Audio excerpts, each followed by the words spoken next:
अमित शाह के इस्तीफे वाला मामला लगा था कि इन तमाम चीजों के बीच दबाने की कोशिश की जाएगी, लेकिन अब यह मामला और बड़ा हो गया है। अब तक मामला जंतर मंतर तक चल रहा था, लेकिन देश के अलग अलग हिस्सों में उसका असर देखने को मिल रहा है। हर कोई बस इसी बात का सवाल पूछ रहा है, जवाब चाहता है कि आखिरकार इतना घमंड एक गृह मंत्री में कैसे हो सकता है कि एक तो गलती हो, बर्बरता की जाए बच्चों के साथ, और वो उस मंत्री में इतना घमंड आ जाए कि संसद की दहलीज तो चढ़े, पार भी करे, लेकिन सदन के अंदर ना आए। इतना घमंड कैसे हो सकता है कि पूरे देश के अंदर अलग अलग जगह घूम घूम कर वो अवार्ड बांटता रहे, लेकिन देश के नौजवानों को, देश के बच्चों को पीटने वाली, उसके अंडर आने वाली पुलिस के लिए एक शब्द ना बोल पाए। अब छात्रों की डिमांड सिर्फ माफी की नहीं रह गई है। इस सरकार ने, अमित शाह ने खुद अपनी आफत बुलाई। क्यों कह रहा हूं? क्योंकि यह बात शुरुआत में माफी के तहत आकर शांत हो सकती थी। हो सकता था विपक्ष का यह एजेंडा, जो अमित शाह का इस्तीफा हो, वो ध्वस्त हो जाता अगर आगे आकर अमित शाह माफी मांग लेते कि हां गलती तो हुई है, ऐसा तो नहीं होना चाहिए। लेकिन कहा ना, जिन लोगों ने 2014 से 24 तक सिर्फ और सिर्फ आदेश दिए हो, आलोचना न सुनी हो, आलोचना वाले करने वालों को दंडित किया हो, वो कैसे मान जाए? जल्दी ऐसी कैसे आदतें छूट सकती हैं? तो फिलहाल वही आदतें अब गले की फांस बन रही हैं। जो काम माफी के साथ खत्म हो सकता था, अब वो इस्तीफे के साथ खत्म होगा, क्योंकि अब मामला कांग्रेस के हाथ से फिसल चुका है।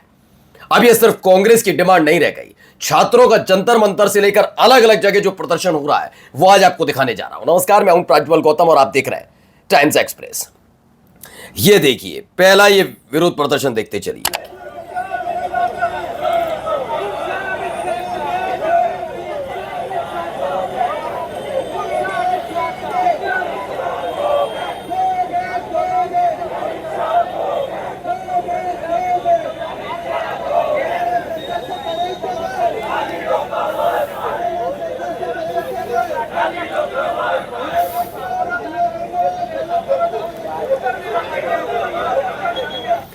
यह खबर हमने आपको बताई थी कि दरअसल जिन गृह मंत्री को सदन चल रहा है, संसद के अंदर हंगामे को शांत करने के लिए पहुंचना चाहिए था, जिनकी जिम्मेदारी बनती है पहुंचना चाहिए था, वो आदमी पुणे में मिलते हैं।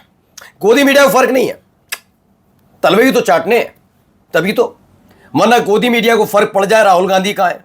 लेकिन अब गृह मंत्री अमित शाह ना पहुंचे तो कोई दिक्कत वाली बात नहीं। गृह मंत्री अमित शाह वहां नहीं पहुंचते, लेकिन पुणे में जाकर लोकमान्य तिलक के नाम से एक अवार्ड है, वो थमा देते हैं जाकर जबरदस्ती के सुपर कॉप और सुपर स्पाई नाम से जबरदस्ती कथा कहानी सुनाने वाले को। जी हां, मैं अजीत डोभाल का जिक्र कर रहा हूं। उनको दे दिया जाता है अवार्ड जाकर, इसका समय मिल जाता है, लेकिन संसद के अंदर आने का समय नहीं मिल पा रहा अमित शाह के पास कि संसद तक आए, संसद के अंदर आकर अपनी हाजिरी दें, जवाब दें विपक्ष को, जैसे करते हो आप। क्या बात करते हो, करते रहते हो ना, आओ यही कर लो। जिस तरह की शब्दावली का इस्तेमाल करते हैं आप, जो फ्लो रहता है आपका, जो गालियां बक जाते हो कभी कभी मुंह से निकल जाती हैं, वैसे आ जाओ, कुछ तो करो, आओ तो सही। लेकिन नहीं आ रहे, वहां जा रहे हैं। अब हुआ यह कि यहां पर जैसे ही पता लगी कि संसद तो पहुंच नहीं रहे अमित शाह, ये कहां है? पुणे में। लोग पहुंच गए, विरोध कर दिया, विरोध किया जबरदस्त तरीके से। अमित शाह वापस जाओ किनारे। एक है अमित शाह आओ, इधर कहा जा रहा वापस जाओ। दिल्ली में नारे लग रहे हैं संसद के कॉरिडोर में कि अमित शाह कहां गायब, आओ संसद आओ। और पुणे से कहा जा रहा जाओ, यहां से जाओ। यह हालत बहुत खराब इसलिए मैं कह रहा हूं कि इस सरकार के पास एक तो विवेक नहीं है। सरकारें विवेक के साथ चलती हैं, बहुत शांति के साथ, सोच समझ के फैसले लिए जाते हैं। इन्हें कोई भी काम करना होता फटाफट खत्म करो, हटाओ, भगाओ इसे हटाओ, इसने आलोचना कैसे की, ये हरकत है इनकी, ये अपने आप को राजा समझ बैठे, और वही गफलत अब जनता इनकी दूर कर रही है। इतनी जबरदस्त तरीके से फजीयत होगी, ये शायद खुद मोदी और शाह ने नहीं सोचा होगा। आप अंदाजा लगाइए कि ये संसद नहीं पहुंच रहे हैं, ये तमाम चीजें। शुरुआत में धर्मेंद्र प्रधान का इस्तीफा होता, धर्मेंद्र प्रधान ने सवाल किया अमित शाह की कुर्सी क्यों नहीं, तो अपनी कुर्सी बचाने के लिए, आंदोलन शांत करने के लिए बच्चों पर बर्बरता करवा दी। उसके बाद वो चले गए, तो अब इनके ऊपर बात आ रही है, माफी मांग सकते थे। छोटे छोटे बच्चे जिन्होंने मानकर चलिए शोभनीय टिप्पणी की थी, वो तो है ही हैं, और जो बाकी के छात्र हैं जिन्होंने आलोचना की थी, सरकार को घुटने के बल लाए, उनके खिलाफ कार्रवाई शुरू कर दी। ये तमाम चीजें की गलतियां। मैंने कहा ना, जब आपका बुरा वक्त शुरू होता है तो आप हर एक फैसले कुछ ऐसे ही लेते हैं, और बुरे वक्त का मतलब सिर्फ ये मत समझिएगा कि बुरा वक्त है तो अच्छा भी आएगा, नहीं, बुरा वक्त बहुत तेज रफ्तार से इनकी तरफ बढ़ रहा है, सत्ता से जाने का समय आ चुका है इनका। ये देखिए हालत क्या है, यहां पर क्या हो रहा है जरा देखिए।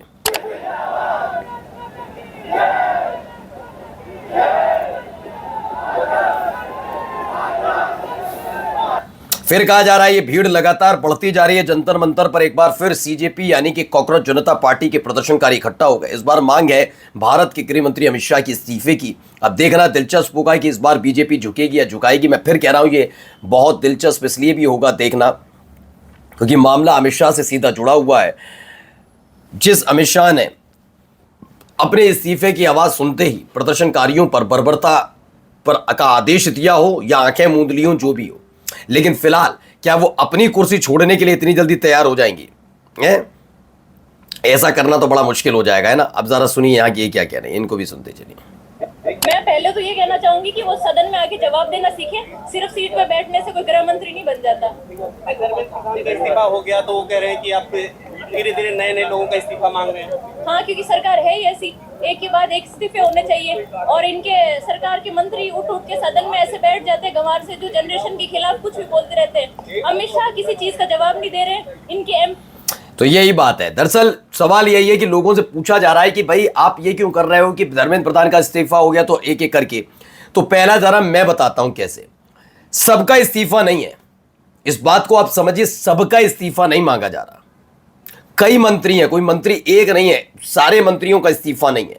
मंत्री धर्मेंद्र प्रधान का क्यों? क्योंकि नीट पेपर लीक मामले पर 21 बच्चों के सुसाइड होने के बावजूद हठ धर्मिता के साथ वो आप बेशर्मी के साथ जमे रहे, इसलिए वो अपने नाकाम जो हो गए थे, नाकाबिल मंत्री के तौर पर पहचान बना ली थी, लेकिन फिर भी थोपे जा रहे थे। उनका इस्तीफा जरूरी था।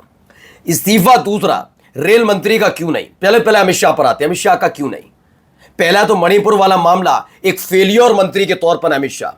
मणिपुर की आग आज भी जल रही है, लेकिन शर्म नहीं आती क्योंकि गोदी मीडिया नहीं दिखाएगी तो खबर होगी नहीं। क्या गोदी मीडिया तय करेगी? बिके ईमान वाले पत्रकार तय करेंगे? नहीं ना। तो वहां क्या हो रहा है? तीसरा यह कि अमित शाह का मंत्रालय, जिस मंत्रालय के अधीन आने वाले आरएएफ और पुलिस ने मिलकर बर्बरता की पैलेट गन पहली बार देश की राजधानी दिल्ली के अंदर चले, इसकी जवाबदेही लेने से जो भागे, क्यों इस्तीफा नहीं? रेल मंत्री का इस्तीफा क्यों नहीं? एथेनॉल वाले मामले पर लोगों की नाराजगी समझने से ज्यादा उस पर थोपा जा रहा है कि अगर शुद्ध पेट्रोल चाहिए तो 168 रुपए का मिलेगा, वरना यही वाला लो। ऐसा क्यों? यह हठधर्मिता नहीं है? क्यों इस्तीफा ना हो, है ना। अब लगातार ये बनते जा रहा है। अब देखिए एक और जगह जरा देखिए और भी सारे नेता बैठे, हमारे गुड्डू भाई, प्रेमी जी, अनुप्रिया और जितने भी शिवराज गुंजल जी, तमाम यहाँ पे जो लोग आए हैं, जो अमित शाह को भी हटा के दम लगे, ऐसे सभी कार्यकर्ताओं का मैं धन्यवाद देता हूँ।